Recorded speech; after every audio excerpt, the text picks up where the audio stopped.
Good evening. My name is Amelia Sors Negrete, and in this last assignment in my video, we're going to talk about the fourth chapter of this anthology, the second language acquisition models, the critical view, sorry, and we're going to see in our preview for this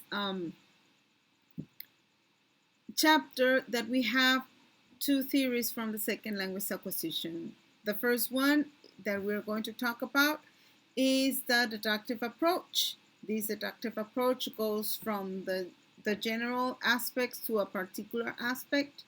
And the inductive approach, as we know, well, we have to conduct a research first, and then we are going to formulate a particular theory.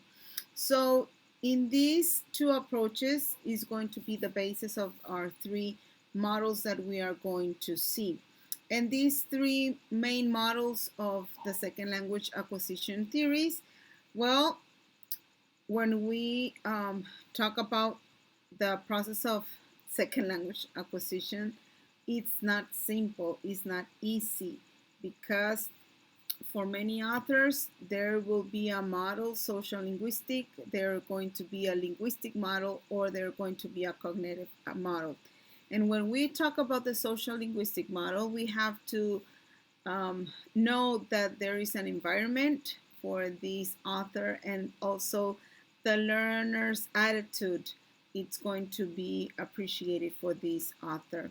For the linguistic models, well, as you can hear about linguistic, well, it's going to be a language being learned, and we are going to see different theories about these models. And for the cognitive models, well, we have the internal representations.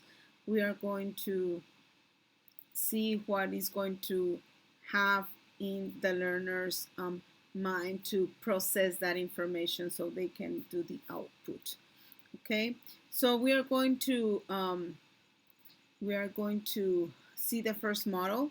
And in this model, in this social linguistic model, we have three models: the acculturation, the nativization, and the accommodation theory.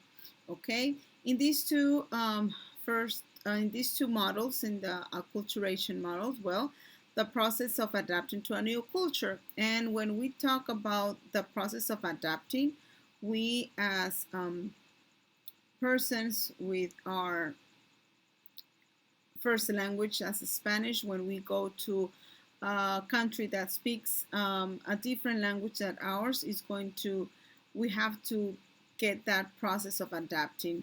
And the author of this acculturation model, Mr. Schumann, talks about four factors that are psychological. The first one is the language shock, then the culture shock, the motivation, and the ego boundaries.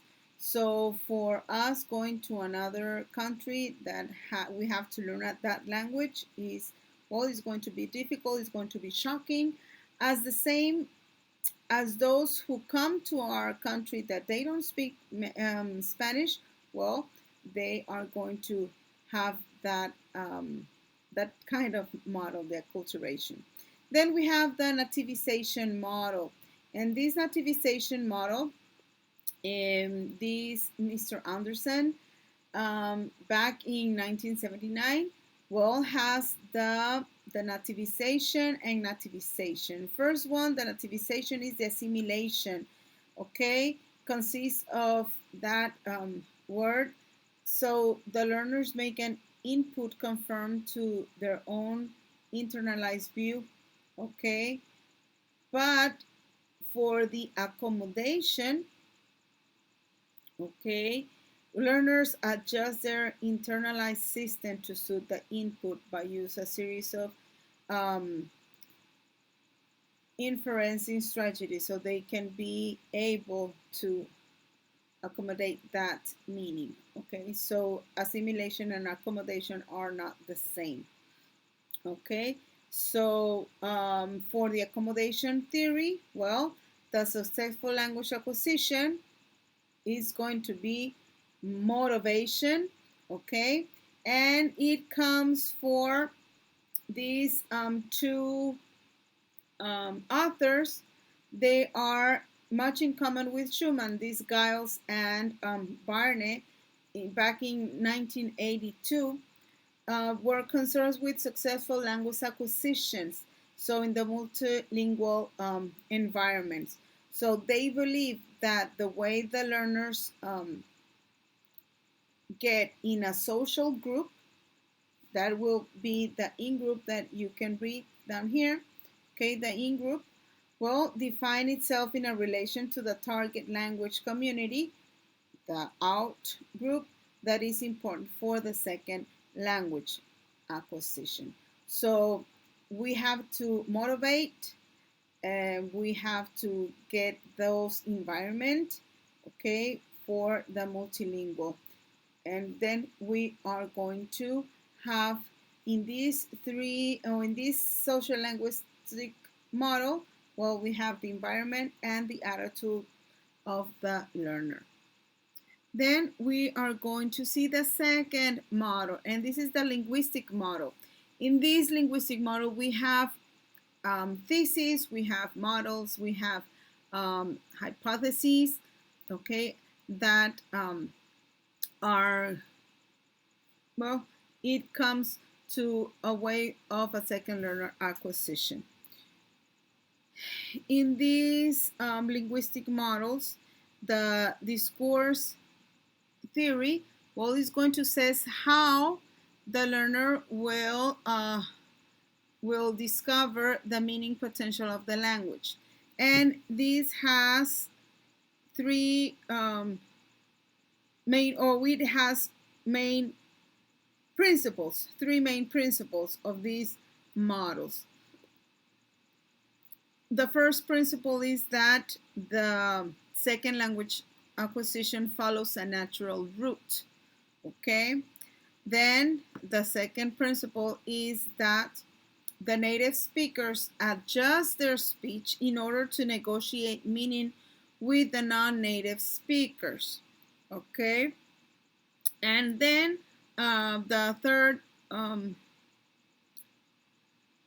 principle is the conversational strategies used to negotiate the meaning and, well, the resulting adjust input influence in the rate and route of the second language acquisition in a number of ways, okay?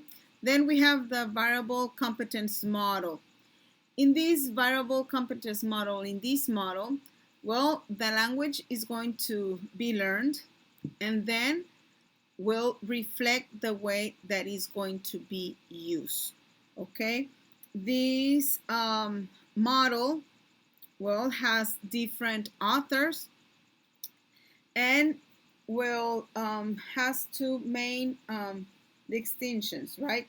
The first one will refer to the process of the language used, and the second is related to the product.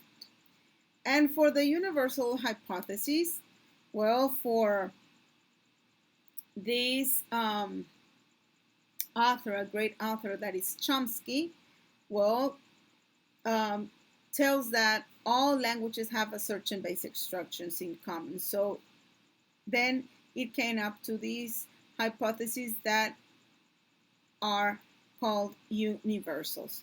So the linguistic properties of the target language will be processed, okay, that has been processed. So for these linguistic universals can predict the differences lead to difficulty and also which ones do not. So for the last one, the comprehensible output thesis, it's also called the Swain's output thesis. For him, the learning takes place when the learner encounters with a gap. And when he encounters with a gap, well, it comes with three functions, main functions. The first one is the noticing function. Well, the learner comes up with that gap, with that encounters with that gap between what they want to say and what they are able to say. Then it comes the hypothesis testing function. Well, we have a learner saying something in the target language, and there are always an hypothesis behind the utterances. Okay, let's talk about grammar. Well, we have to get a feedback. Yes, and then if it's necessary to process that, then we have the hypothesis. And the last function is the metalinguistic functions. Here, the learner will reflect on the language that they learn, and they are going to be able to control and internalize the linguistic knowledge. And in this thesis about the comprehensible output, it's coming too close to what the last model that we are going to see, that is the cognitive model. And in this model, we have models, we have theories, and we have process operations and more. Okay, so for the monitor model in the cognitive model, we are going to talk about creation. And creation says that we have to consider to be the most comprehensive of the second language acquisition theories is going to have five main hypotheses. Okay, first one is the acquisition and learning hypothesis, the natural order hypothesis, the monitor hypothesis, the input hypothesis, and the affective filter hypothesis. So apart from these five hypotheses, he referred to another variables in the second language acquisition. Okay, we also have the neural functional theory, and that is very close, or it's a very close connection between language functions and the brain.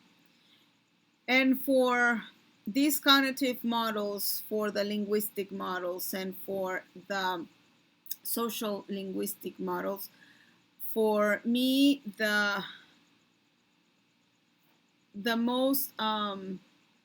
most shocking one was the social linguistic, because I lived that experience in the US. So thank you very much for listening to me in this video. Have a nice evening. Have the blessings of the Lord, and thank you so much once more.